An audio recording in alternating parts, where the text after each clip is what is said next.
दंडकारण्य का दर्शन किया है। और वहाँ से जब चले हैं तो वहाँ के जो लोग कोई विप्र साथ थे उन्हें कहा महाराज ये वो सप्तताल वृक्ष ये हैं। कौन से सप्तताल वृक्ष? जिनको राम ने वेद किया था बाण से। तो उसमें लिखा है, इसमें लिखा कि अति वृद्ध, अति बड़े वो वृक्ष हैं, बहुत ऊंचे 2 वृक्ष हैं, लेकिन हैं अति वृद्ध। कि ये वो वृक्ष हैं जिनका राम ने स्पर्श किया था? बोले हाँ। प्रभु ने पहले तो दंड की परिक्रमा की और एक एक वृक्ष को आलिंगन करें, जिसको आलिंगन करें वो दर्शन, जिसको आलिंगन करें वो दर्शन। इस तरह से 7 ताल वृक्ष का दर्शन हो गया। वो उनका उद्धार उन वृक्षों का किया, सप्तताल वृक्ष का श्री आदि है। वो सब धाम को चले गए। फिर पंपा सरोवर पर आए हैं जहाँ शबरी जी का पंपा सरोवर था, वहाँ पंचवटी का दर्शन किया है। शबरी का आश्रम ने मिला तो वहीं की रज को प्रणाम कर किया है उन्होंने। फिर नासिक में त्र्यंबक में आए हैं, ब्रह्मगिरी का दर्शन किया है। कुशावर्त में आए हैं और कुशावर्त में आकर प्रभु ने देखा कि अब मैं गोदावरी पर जहाँ राय रामानंद से मिला था वहाँ मेरे अब स्थल पास आ गया है। कुछ दिन यहाँ विश्राम करके भक्तों के साथ सत्संग किया है प्रभु ने। और वो जो जिस मार्ग से जहाँ प्रभु गए थे तो जहाँ देखा कि सब जगह नाम संकीर्तन लोग करते हैं, भगवत भजन कर लेते हैं, वैष्णव हो गए, परम आनंदित हुए प्रभु। और उसी स्थल की रज लेकर वहाँ कुछ दिन ठहरे हैं। और वहाँ से चल के फिर वापस प्रभु गोदावरी तट पर आए हैं। और जहाँ विद्यानगर में जहाँ राय रामानंद का मिलन हुआ था वहाँ आकर वही गोदावरी तट पे बैठ गए हैं। राय रामन अब तो प्रभु को सब पहचान गए थे। तो 10 दिन पहले राय रामन के साथ वहाँ के रहकर गए थे। राय रामन जो वहाँ के राजा थे, राजा क्या उनकी तरफ से अधिकारी थे। तो सब दर्शन करने के लिए आए। तो राय रामन को सूचना मिली। राय रामन एक साधारण वेश में आके चरणों में पड़े हैं, प्रभु को लिवा के ले गए हैं। राय रामानंद के साथ अब फिर कथा आलाप भगवान का हुआ है। बोले राय रामानंद ने कहा प्रभु आपने इतनी दिन तक मुझ पर बड़ी कृपा की और आप किया, अब थोड़े से दिन और आप कृपा करके करें। बोले राय रामन अब मैं तुम्हें को गुरु दक्षिणा देने के लिए लाया हूँ। गुरु दक्षिणा प्रभु क्या विनोद आप करते हैं। तो वो दोनों ग्रंथ ब्रह्म संगीता और कृष्ण करनामत उनके सामने रख दिया। बोले तुमने जो सिद्धांत वर्णन किया, जो लीला सुनाई, वो सब इसमें लिखी हुई है, देखो उनके स्वरूप की। देखा बड़े सुंदर ग्रंथ हैं। राय रामन ने कहा प्रभु ये तो आपने एक अद्भुत वस्तु लेकर आए। बोले दूंगा नहीं। बोले क्या है? बोले इसकी प्रतिलिपि करो, मेरे लिए दो, दूसरों को दो। इस प्रकार से उनके साथ मनोविनोद करके प्रभु कुछ देर वहाँ पर ठहरे हैं। राय रामन ने कहा कि प्रभु अब मैं आपके वहाँ आने की सूचना वहाँ भिजवा दूँ, तब आप आगे जाना, आप थोड़े यहाँ विश्राम करें। इतने तो 2 वर्ष के बाद इस तरह से प्रभु जब पहुँचे हैं वहाँ सब भक्तजन, नित्यानंद प्रभु है और इत्यादि जो वहाँ रह रहे थे, और सार्वभौम भट्टाचार्य, गोपीनाथ आचार्य इत्यादि इत्यादि, जब सूचना मिली है तो सबके सब वहाँ से प्रभु को लेने के लिए चले आए हैं। वहाँ से आके प्रभु ने फिर अल्लाह में दंडवत और नाम संकीर्तन किया है। और वहाँ से सब भक्त उनको लिवाकर और वहाँ, हाँ इसी बीच में प्रभु ने द्वारका का भी दर्शन किया, भक्तों को प्रेमदान किया। और वहाँ से प्रभु फिर वापस जो है आ गए हैं जगन्नाथपुरी में। श्री राधे। अभी तो टाइम है ना सब? हाँ मेरी घड़ी कुछ बंद तो नहीं बनी चार हैं, हर बात है। ठीक है, मुझे ध्यान भी नहीं था। तो वहाँ से फिर प्रभु को सब भक्त लिवा कर आए हैं श्री राधे। और महाप्रभु जी का इसमें लिखा है महादंड नृत्य किया है जगन्नाथपुरी की परिक्रमा में महाप्रभु जी ने। और फिर वहाँ के जगन्नाथपुरी के सब सेवक आकर प्रभु के चरणों मिले हैं, माला दी है, चंदन दिया है। और प्रभु के लिए जो स्थान अब तक था वो तो रहता स्वारंभौम भट्टाचार्य के घर में, उन्होंने स्थान दे रखा था श्री राधे। अब इधर क्या हुआ कि वहाँ के राजा जो प्रताप रुद्र थे, उन्होंने जब ये सारी की महिमा सुनी तो वो पुरी में आए और सार्वभौम भट्टाचार्य जो उनके राज पंडित थे उनसे मिले। तो उन्होंने महाप्रभु जी की जब महिमा सुनी तो बोले मुझे उनका दर्शन नहीं हुआ। वो दर्शन, वो तीर्थ यात्रा पर गए हैं, आएंगे तो आपको दर्शन मिल जाएगा। और बोले उनके रहने का प्रबंध क्या है? तो राजा ने बताया कि जो ये स्थान है काशीश्वर पंडित का, इसमें जो एक बगीचा है और ये गंभीरा स्थल है, ये प्रभु के लिए एकांत भी है, सुंदर स्थल भी है, यहाँ इनके रहने का प्रबंध करो। तो उनके कहने से काशीश्वर पंडित ने अपने स्थान को परिमार्जित करा के प्रभु के रहने के लिए गंभीरा का स्थान बनाया है। जब प्रभु सार्वभौम भट्टाचार्य के पास में आए हैं तो उन्होंने अपने प्रार्थना की है और प्रभु को लिवा के लिए ले गए हैं। प्रभु ने कहा है बहुत सुंदर स्थल है, वहाँ जाके प्रभु को विराजमान किया है। और अब नित्य प्रति का ये है कि गंभीरा में बैठे प्रभु अपना अंतर भजन करते रहते हैं और प्रातःकाल मंगला दर्शन करने जाते हैं। और प्रभु की जो नित्य की रहनी है वो इस प्रकार से है कि परम उन्माद वही दशा में रहते हैं प्रभु अपने आप, लेकिन 3 बातें उनकी नहीं छूटती। उन्माद, दिव्य उन्माद की अवस्था में भी समुद्र स्नान, जगन्नाथ दर्शन और तुलसी के देखेन करेन संख्या नाम भी करते हैं। आगे प्रभु का वहाँ रहना, तो यहाँ पर अब प्रभु आकर विश्राम करते हैं। अब यहाँ पर ये जब यहाँ पधारी आए तब राय रामानंद से प्रभु कह आए थे कि यदि तुम आकर यहाँ पर रहो पुरी में तब तो बड़ा सुंदर समागम हो और हम दोनों मिलकर कृष्ण कथा करें, आनंद हो। राय रामानंद संकेत समझ गए, उन्होंने प्रताप रुद्र जी के पास भेज दिया कि मैं आपकी इस सेवा से निवृत्त होना चाहता हूँ। राय रामानंद जैसे योग्य को निवृत्त होने की बात सुनकर प्रभु को उन्होंने बुला के पूछा तो उन्होंने कहा कि मैं तो प्रभु के संग में रहने के लिए पुरी में रहना चाहता हूँ। बोले अच्छा तो ठीक है, तुम यहाँ आके रहो, तुम्हारा वेतन भी वैसे ही मिलता रहेगा और यहीं आके। तो उधर से राय रामानंद निवृत्त होकर आने की तैयारी कर रहे हैं और इधर प्रभु यहाँ वास कर रहे हैं। और धीरे धीरे धीरे धीरे तो इन्होंने सार्वभौम भट्टाचार्य ने नवद्वीप में सूचना भिजा दी थी कि प्रभु दक्षिण यात्रा करके लौट आए हैं। तो वहाँ सबके मन में प्राण आ गई। माता जो थी बड़ी दुखित थी, जाने कहाँ गया, 2 वर्ष से कोई सूचना नहीं। विष्णु प्रिया दुखित थी, भक्तजन दुखित थे। तो अब सबके मन में ये विचार आया कि किसी प्रकार से अब चल के प्रभु का दर्शन करें। श्रीवास पंडित से श्री राधे सबने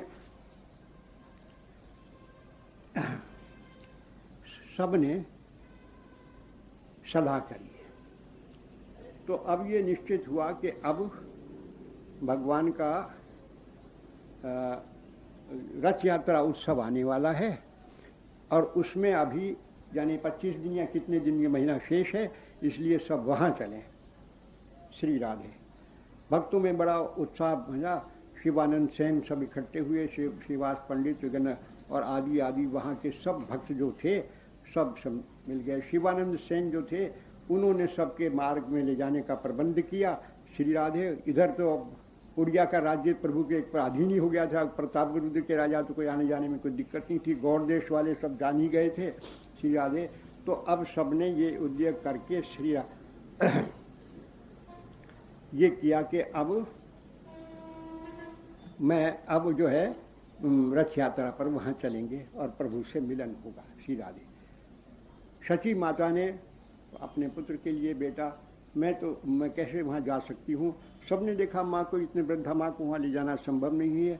विष्णु प्रिया को अकेला छोड़ा नहीं जाता। माँ ने कुछ ऐसी वस्तुएं जो प्रभु को प्रिय थी बना के उनको दी हैं और इसी प्रकार से अनेक भक्तों ने अपने प्रकार की सामग्री करके भगवान की खतर करके और सब के सब अब चल पड़े हैं जगन्नाथपुरी के लिए। उधर प्रभु के भक्तों का वहाँ मिलन शुरू हो गया है। राय रामानंद तो अपने राज्य कार्य से निवृत्त होकर आकर वहाँ अपने स्थान पर रहने लगे। प्रभु का नित्य प्रति उनका लीला प्रसंग चलता, कथा प्रसंग चलता। राय रामानंद को गौड़ी संप्रदाय में विशाखा सही का अवतार माना जाता है। अब प्रभु के दूसरे परम अंतरंग भक्त थे, उनका नवद्वीप में उनका नाम था पुरुषोत्तमाचार्य। बड़े विद्वान भी थे, परम भक्त भी थे। लेकिन महाप्रभु जी जब संन्यास ले लिया तो वो बड़े दुखी हुए, बहुत दुखी हुए और भाग गए, घर से भाग गए। घर वाले ढूंढते फिरे कहाँ गए। काशी में जाके उन्होंने भी संन्यास ले लिया। उन्होंने भी काशी में जाके संन्यास ले लिया। अब संन्यास लेके वेद पढ़ने की तो क्या बात, उस वेदों के तो सबके ज्ञाता ही थे। उनका तो थोड़ा अंतर में कृष्ण प्रेम था और उन्होंने सुना प्रभु दक्षिण यात्रा में चले गए। तो पहले तो कभी उद्दंड होकर भागने की कोशिश करें, दक्षिण में जाऊं। फिर लोगों ने कहा कहाँ अन्वेषण करोगे, क्या पता पड़ेगा कहाँ है।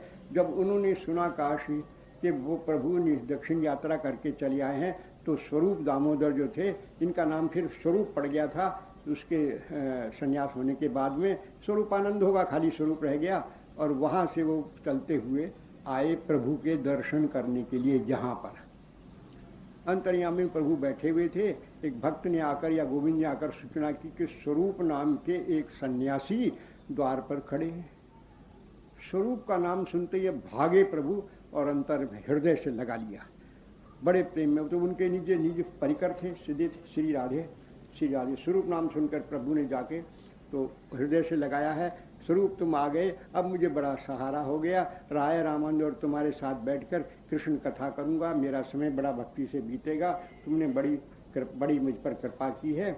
और फिर इनकी महिमा जो लिखी है कि कैसे हैं ये, कि कृष्ण रस तत्व वेदता, प्रेम रूप, साक्षात महाप्रभु द्वितीय स्वरूप, यानी बड़े सुंदर भी थे।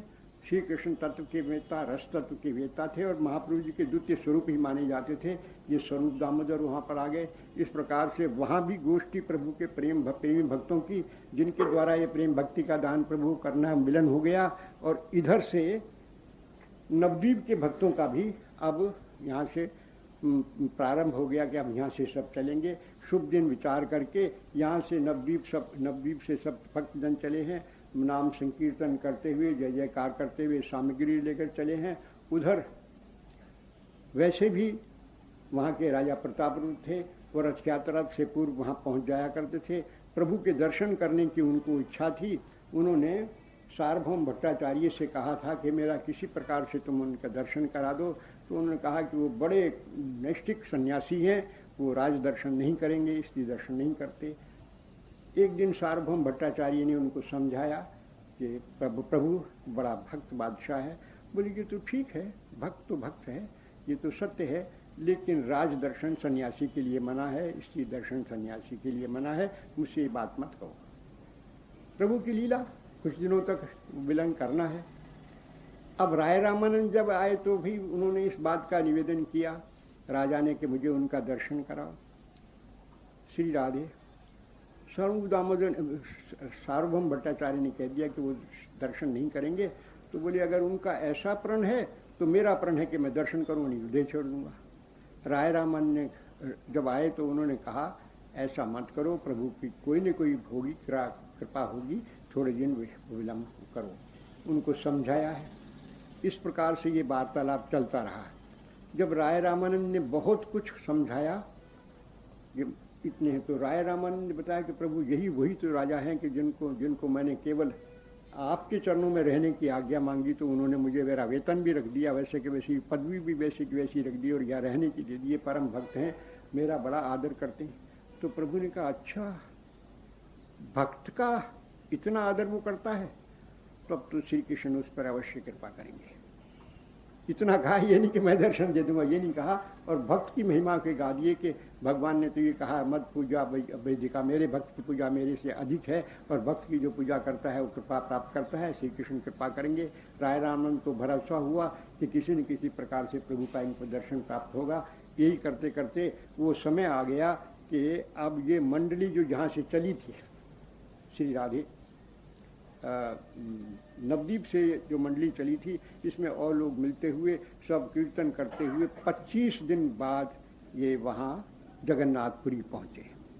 और उधर जब जगन्नाथपुरी पहुँचे तो उस समय राजा रथ यात्रा के वजह से आकर पुरी में अपने महलों में ठहर गए थे। सार्वभौम भट्टाचार्य को उन्होंने बुलाया कि भाई महाप्रभु जी के भक्त आ रहे हैं, अब तो उनके ठहरने का और सब व्यवस्था तुमको करनी है। श्री राधे अब उनके आदेश से, राजा के आदेश से सबके ठहरने के लिए स्थान इत्यादि निश्चित किए जा रहे हैं। अब जो मंडली कीर्तन करती जो आई तो राजा अपनी छत पे चढ़ गए और स्वरूप दामोदर सार्वभौम भट्टाचार्य को बुलाया कि मुझे इनके तुम सबके परिचय कराओ। इधर से राजा की तरफ से काशी मिश्र जो थे सब सामग्री लेकर उनका स्वागत करने के लिए पहुंच गए थे। तो आते जा रहे जो आ रहे थे कीर्तन करते हुए उनका परिचय करा रहे थे। राजा ने पूछा ये तेजस्वी महापुरुष कौन है? ये बोले ये प्रभु के परम वो है भक्त अद्वैताचार्य, ये एक प्रकार से भक्ति के राजा ही हैं, भक्ति के भंडारी हैं, कितने तेजस्वी स्वरूप है। ये कौन है कि ये शिवानंद सेन है, ये कौन है कि दामोदर है। उनके सब भक्तों के परिचय दिलाते चले जा रहे हैं। ये हम सब प्रभु की कृपा बात। ये थोड़े स्थूल काय कौन है, ये श्रीवास पंडित हैं जिनके आंगन में प्रभु नाम संकीर्तन करते थे। इस तरह से सबका जगदानंद आदि का जो जो गए हैं सबका परिचय वो करा रहे हैं। महाप्रभु जी ने और राजा ने अपने एक मंत्री थे शिकी माहिती और उनके भाई, उन सबको नियुक्त कर दिया था। तो दूर से महाप्रभु जी के भक्तों का खूब दर्शन किया राजा ने और उनका सब प्रबंध किया है। अब सब कीर्तन करते हुए उनको लेकर विचार ये था कि दर्शन करें जगन्नाथ जी का, लेकिन उस समय दर्शन नहीं हो रहे थे। तो सबने कहा प्रभु के पास इन सबको ले चलें। तो सार्वभौम भट्टाचार्य उतर कर आए, स्वरूप दामोदर आए हैं और भक्तों को सबको लाकर महाप्रभु जी के स्थान पर आए हैं। महाप्रभु जी परम विबल होकर भागते हुए आए हैं। भक्त जब चरणों में पड़ने गए, एक एक को उठाकर आलिंगन करा है, अश्रुपात कर रहे हैं और सबके साथ बैठकर इष्ट गोष्ठी कर रहे हैं, सबका कुशल मंगल पूछ रहे हैं। उसी बीच में सार्वभौम भट्टाचार्य ने और शिखी महाजी ने आके सबको निवास स्थान बता दिए हैं। वहाँ पर सबका प्रबंध जब हो गया है तो प्रभु ने सबके साथ जाकर एक साथ स्नान किया है और राजा के साथ, राजा के भेजे हुए जो प्रसाद आदि सबने बैठ के पाया है। श्री याद है जिस समय स्वरूप दामोदर आए थे तो महाप्रभु जी ने एकांत में लेकर उनसे कहा, बोले तुम्हें जो आसबे आज देख ले स्वप्न, मैंने स्वप्न देखा था कि तुम आ रहे हो। श्री राधे। स्वरूप दामोदर चुप है। भाल है अंध जन पाए दो ही नेत्र, दो नेत्र पा लिए। अंधे आदमी को जैसे दो नेत्र मिल गए ऐसे मुझे तुम मिल गए। यानी ये स्वरूप दामोदर के प्रति प्रभु का इतना भाव। श्री राधे। दो नेत्र मिल गए हैं, जिससे कहने का तात्पर्य क्या कि उसी दिन राय रामानंद भी गोदावरी से आकर मिल गए थे जो प्रभु के परम अंतरंग थे। तो प्रभु ने कहा कि मुझे तो अंधे को दोनों नेत्र मिल गए हैं और ये दोनों आगे चलकर महाप्रभु जी की जो अंतरंग इष्ट गोष्ठी है उसके यही रहे। इन्हीं के साथ बैठकर प्रभु भगवान की रस लीला कथा की चर्चा करते थे। यहाँ तक होता था कि कोई ग्रंथ प्रभु को सुनाने का होता था तो स्वरूप दामोदर पहले उससे देख लेते थे कि इससे कहीं रसाभास तो नहीं हो जाएगा, प्रभु को इससे सुख मिलेगा कि नहीं। वो ग्रंथ उनको सुनाया जाता था। तो विद्यापति के पद, गीत गोविंद और राय रामानंद का जगन्नाथ वल्लभ नाटक आदि इस तरह के ग्रंथ और श्रीमद् भागवत ये प्रभु सुना करते थे। श्रीमद् भागवत का पाठ तो करते थे गदाधर पंडित और राय रामानंद, स्वरूप दामोदर आदि कृष्ण करनामत विद्यापति के पद और जगन्नाथ वल्लभ नाटक, जगन्नाथ ये जो है चंडीदास के ये जो रस ग्रंथ हैं इनको प्रभु को एक एक करके थोड़ा थोड़ा ये सब सुनाया करते थे। प्रभु सुनकर अश्रुधार बहते थे। यहाँ तक था कि ग्रंथ को प्रभु के सन्मुख नहीं रखते थे, कहीं गीली न होकर नष्ट हो जाए। श्री यादे। तो प्रभु का एक अब यहाँ से प्रभु का एक भावोन्माद अवदशा का स्वरूप यहाँ बन गया। अब यहाँ सब भक्त इकट्ठे हैं। अब भक्तों के साथ में रथ यात्रा की जो लीला है, अभी थोड़ा सा टाइम है रथ यात्रा का भी थोड़ा वर्णन कर देता हूँ। श्री यादे। रथ यात्रा का प्रारंभ हुआ है। तो रथ यात्रा में क्या होता है कि उससे पूर्व 15 दिन अनवसर रहता है। अनवसर का तात्पर्य क्या है कि उन दिनों में जगन्नाथ जी के दर्शन नहीं होते। तो महाप्रभु जी बड़े दुखी हुए, दर्शन नहीं मिलेंगे। तो उससे पूर्व दिन महाप्रभु जी दर्शन करने गए हैं। तो सुबह के खड़े और दोपहर तक दर्शन ही कर रहे हैं। स्वरूप दामोदर कहते हैं प्रभु मध्याह्न हो गया चलिए। राय रामानंद कहते हैं प्रभु मध्याह्न हो रहा चलिए। सार्वभौम कहते हैं मध्याह्न, मैं तुम्हारे हाथ जोड़ता हूँ, मुझे दर्शन कर लेने दो। मैं तुम्हारे हाथ जोड़ता हूँ, मुझे तुम्हें दर्शन कर लेने दो। नेत्रों से अश्रुपात बह रहा है, तो बह रहा है। श्री राधे। अब सब विवश हैं, प्रभु क्या करें। श्री राधे। दर्शन तो जब बंद होंगे, जब ही बंद होंगे। मध्याह्न तक सुबह के खड़े खड़े दर्शन करते हैं, भाव विवल होकर। इतना जल बहा है कि वहाँ का आंगन गीला हो गया। मगर किसी के कोई बस की बात नहीं। इनकी प्रेम दशा। जैसे ही थोड़ा सा दर्शन बंद हुए तब संभाल कर भाव दशा में वो ले गए हैं। जैसे तैसे प्रभु को जलपान कराया। सुबह उठ के प्रभु वहाँ से भाग दिए। दर्शन नहीं मिलेंगे, मैं यहाँ रह के क्या करूँगा। सब बड़े हुए चिंतित कि जाने कहीं प्रभु समुद्र में तो ना कूद जाएं, क्या करें क्या नहीं। के ढूंढने भागे हैं तो सीधे 15 मील अलालनाथ तक भागे भागे चले गए। अलालनाथ में पहले गए थे, वहाँ दर्शन किया था यहाँ रहूँगा तो मैं इनके ठाकुर के दर्शन करूँगा। अब लोगों को जान में जान आई कि प्रभु अलालनाथ में हैं तो सही, तो वहाँ घेर कर सब बैठ गए हैं, वहीं सब का प्रबंध हुआ, वहीं कीर्तन हो गया। जब इनके 15 दिन बाद दर्शन शुरू हुए और रथ यात्रा का समय हुआ है तो भक्त कीर्तन करते हुए इनको लेकर आए हैं और रथ यात्रा का पूर्ण प्रबंध हुआ है। और उसका बड़ा विशद वर्णन है रथ यात्रा का। भगवान का स्नान श्रृंगार इत्यादि होकर रथ लगे हैं और सारा पथ मार्जन होने लगा है। और इस सब तो भक्तों की, तो महाप्रभु जी ने रथ यात्रा के समय अपने जो नवद्वीप के और यहाँ के सब भक्त थे उनकी 7 टोलियाँ बनाई। उन 7 टोलियों में मुख्य गायक और नृत्य करने वाले नियत करे। एक में अद्वैताचार्य मुख्य गायक और नित्यानंद प्रभु नृत्य करते, दूसरे में बक्रशे पंडित नृत्य करता, किसी में जगदान। इस तरह से का सबको 7 मंडलियाँ बनाई हैं। और ये कहा है कि ये सब नृत्य गान करते हुए प्रभु के साथ सब उनके रथ यात्रा के साथ चलेंगे। और प्रभु ने क्या लीला की है कि जिस समय रथ यात्रा प्रारंभ हुई है तो वहाँ की प्रथा के मुताबिक ये प्रथा ऐसी थी कि रथ यात्रा कर मार्ग का मार्जन झाड़ू अपने हाथ से राजा देता था। तो प्रभु तो खड़े हैं भक्तों के साथ, नाम संकीर्तन हो रहा है, मंडलियाँ अलग खड़ी हैं, राजा झाड़ू देने लगा। अब तो उनकी ये सेवा, राजा झाड़ू देता है तो मन में तो उसके प्रति करुणा, उसके प्रति प्रेम भाव उदय हो गया, लेकिन धीर गंभीर अभी तक कुछ खोल नहीं रहे हैं, अभी तक कृपा लीला। बड़े आनंदित हुए इसको देखकर। जब राजमार्ग का मार्जन हो गया, नाम संकीर्तन शुरू हुआ, रथ चलने को हुआ, तो रथ के आगे जो मंडली थी उसमें जाके प्रभु ने कीर्तन प्रारंभ कर दिया। और बड़ा उद्दम कीर्तन, नाम संकीर्तन हो रहा है, बड़े सुंदर सुंदर श्लोक मुखारविंद से निकल रहे हैं, भाव में श्लोक हैं श्री राधे। तो वो श्लोक तो मुझे याद नहीं, तो नाम संकीर्तन और कीर्तन हो रहा है, बड़ा उद्दाम कीर्तन और मृदंग और बाजन। तो सबने देखा प्रभु का, तो 3 मंडलियाँ घेर लिए। पहले भक्तों की मंडली ने घेरा, बड़े बड़े भक्तों ने, फिर पीछे कुछ युवक भक्तों ने घेरा और पीछे राजा के आदमियों ने घेर लिया ताकि प्रभु का कोई वो न हो जाए। उस बीच में क्या हुआ लीला कि प्रभु तो उद्दाम नृत्य कर रहे हैं और राजा अपने बाहर खड़े हुए देख रहे हैं। राजा के सामने आड़े आ गए श्रीवास पंडित।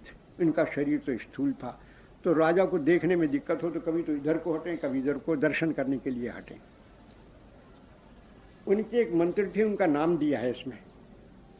उन्होंने देखा कि ये कौन बुढ़ा खड़ा है, ये आदमी जो राजा का ध्यान नहीं रखता है, दर्शन नहीं करने देता। तो उनको हटाने के लिए 1-2 दफा हाथ लगाया तो वो तो अपने भाव में थे। उन्हें कौन पता कि राजा का मंत्री है, उन्होंने थप्पड़ मार दिया। श्रीवास पंडित थप्पड़ मार दिया, और थप्पड़ मार दिया तो वो उसको पकड़ने के लिए दौड़े तो राजा ने रोक दिया। तुम जानते नहीं हो तो महाप्रभु के परिकर हैं। तो उन्हें तो परिचय मिल गया था ना कि तो उन्हीं के घर में तो उन्होंने कीर्तन शुरू किया। अरे ये तुमको थप्पड़, ये थप्पड़ मुझे पड़ता तो अपने सौभाग्यशाली मालता है भरत के हाथ। प्रभु को ये कुछ उस समय तो बोध नहीं, श्रीवास पंडित को भी कुछ बोध नहीं, लेकिन जब दृष्टि पड़ी अरे ये तो राजा और इनके आदमी, तो वो भी बड़े लज्जित हुए। उसके बाद में ये कीर्तन मंडली आगे चल पड़ी। अब जब प्रभु को ये पता पड़ा कि राजा ऐसा विनयी, उनके प्रति हृदय में भाव उत्पन्न हो गया। रथ चल पड़े, कीर्तन कर रहे हैं। अब क्या लीला यहाँ प्रभु ने रची कि 7 मंडलियों में प्रभु नृत्य कर रहे हैं। हर एक मंडली वाले सोचे कि हमारे साथ हैं और दूसरे में नहीं जा रहे हैं, और ये 7 मंडलियों में प्रभु नृत्य करते हुए चल रहे हैं। रथ वहाँ से चल रहा है तो विश्राम करते करते चलना, कई दिन में रथ वहाँ पहुँचा करता है। श्री राधे एक दिन जो थे, एक दिन या प्रथम दिन ही प्रभु नृत्य करते करते जब बहुत परिश्रांत हो गए, रथ रुक गया, भक्तजन अपने स्नान इत्यादि करने के लिए चले गए श्री राधे, तो प्रभु एक उद्यान में जाकर एक वृक्ष के नीचे विश्राम करने लगे। उस समय राय रामन ने कहा कि ये समय है, तुमको दर्शन मिल सकता है। राजा ने राजवेश तो पहले ही उतार रखा था झाड़ू देने के लिए, एक पीताम्बरी सी धारण करके और जाके बैठ गए हैं, चरण प्रभु के दबाने लगे और गोपी गीत का पाठ शुरू कर दिया। गोपी गीत का पाठ, इसमें तो खैर पूरा गोपी गीत दिया हुआ है। तो जिस समय भूरिदा जना, वही श्लोक है ना साहब, तब कथामृतम तप्त जीवनम कविभिरीडितम कल्मशापहम श्रवण मंगलम श्रीमदाततम भूरि ग्रंथिते भूरिदा जना। ये श्लोक जब आया तो भूरिदा करके हृदय से लगा, तुम्हें के ए तो आनंद आमा की दियो, तुम्हें के भूरिदा भूरिदा, भगवत कथा का तुमने गुणगान करके मुझे सुनाया है, भूरी ऐसी महादानी हो तुम, ऐसे महादानी हो, ऐसा करके और उनके हृदय से लगाया। तुम्ही के जो बार बार कहा और प्रभु भाव में आलिंगन किए पड़े हैं, इनके प्रेम के अश्रुधारा बह रही है, वे विवल हो गए हैं, प्रभु का आलिंगन पाके प्रेम के इतने तन्मय हुए हैं, बार बार वही श्लोक मुख से निकल रहा है, जब प्रभु का आलिंगन को छूटा है, चरणों में माथा रख के आपका सेवक प्रताप रुद्र। बस इस समय प्रथम से प्रभु ने अपना आलिंगन उन्होंने दान किया। इससे पहले इनके पुत्र को बुला के प्रभु ने उनको दान आलिंगन दिया था। ये सब हुआ। यहाँ पर फिर प्रभु की अब द्वार खुल गया है। नित्य प्रति राजवेश के बिना प्रभु के पास आते हैं, उनके चरणों का दर्शन करते हैं, सत्संग लाभ करते हैं। यहाँ प्रभु ने प्रताप रूप पर कृपा की। इस प्रकार से कई दिन इस तरह होते होते रथ यात्रा सुंदराचल, नीलाचल पे तो जगन्नाथ जी का मंदिर है और सुंदराचल जो है वहाँ पर गुंटिचा मंदिर है, जहाँ भी भगवान जगन्नाथ जी जाकर विराजा करते हैं। तो उस गुंटिचा मंदिर में तो उस वर्ष में जब जाते हैं तो उसका मार्जन राज के कर्मचारी, धोना, मार्जन करना इत्यादि सब लीलाएं राज के कर्मचारी करते हैं। इस वर्ष प्रभु ने अपने भक्तों को लेकर उसका मार्जन कर दिया। सैकड़ों टोकरियाँ और झाड़ू और लेकर और घड़े ले लेकर मार्जन करने के लिए वहाँ सब आ रहे हैं भक्तजन। श्रीवास पंडित, सामोदर, स्वरूप दामोदर, राय रावण, सार्वभौम भट्टाचार्य, राजमंत्री, बड़े बड़े सब झाड़ू टोकरे लेके झाड़ू लगा रहे हैं। अब प्रभु क्या लीला कर रहे हैं? बोले देखूंगा, जिसने सबसे ज़्यादा कूड़ा दिया है उस पर मैं उस पर कृपा दान करूंगा, उसको इनाम पुरस्कार दूंगा। अब सबके सब अपना अपना कूड़ा उठा के ढेर लगा रहे हैं अलग जा के। ये ज़्यादा है। अब धोने की लीला शुरू हो गई। धोने की लीला शुरू हो गई। सब लाला के जल और धो रहे हैं स्थान को। एक उड़िया भक्त, महापुरुष तो गौड़ देश के, एक उड़िया भक्त ने देखा ये बड़ा अच्छा अवसर है। उसने घड़ा लुढ़काया, ऐसे लुढ़काया कि वो चरण प्रभु के धोता हुआ पानी आगे निकल गया और नजर बचा के चरणामृत ले लिया। तो प्रभु ने देख लिया, स्वरूप दामोदर का हाथ पकड़ के, ये तुम्हारा उड़िया भक्त ये बड़ा चंचल, बड़ा चंचल है, इसने मेरा चरणामृत ले लिया, तुम इसको शासन करो। तुमने क्या किया? प्रेम की लीला। स्वरूप दामोदर लगाया, भक्त ये क्या करा तैने? विनोद की लीला। उसका तो काम बन ही चुका था कि इस प्रकार से गुंटिचा मंदिर का मार्जन करके और सबके कूड़े देखे। अब हर एक कूड़े पे जाए, कुछ कमी है उसका आलिंगन करें, किसी का बड़ा कूड़ा उसका भी आलिंगन करें, जिसका इस सबको पुरस्कार, आलिंगन रूपी पुरस्कार दे रहे हैं और उस आलिंगन पाके सब प्रेम में नृत्य कर रहे हैं। इस प्रकार से सबका मार्जन करके रात्रि को पर भी गुंटिचा मंदिर के पारे बाहर विश्राम किया।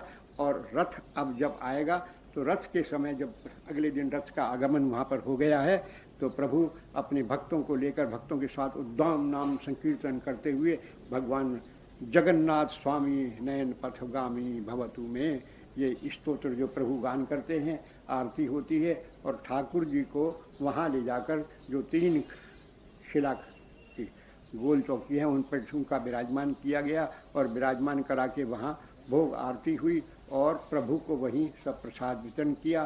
भक्तों ने जहाँ रथ खड़े थे उसके किसी ने रस्से पर, लंबे लंबे रस्से थे, उनका तकिया लगा के सबने रात्रि को वहीं शयन किया। प्रभु ने भी कहा मैं भी यहीं शयन करूँगा। श्री राधे उनको एक कक्ष में प्रभु के शयन कराया है, गंभीरा वापिस नहीं ले गए हैं। और इस प्रकार से ये प्रथम श्री राधे मिलन हुआ है प्रथम रथ यात्रा का। यहीं इस कथा का विश्राम देता हूँ, कल फिर आगे निवेदन करूँगा।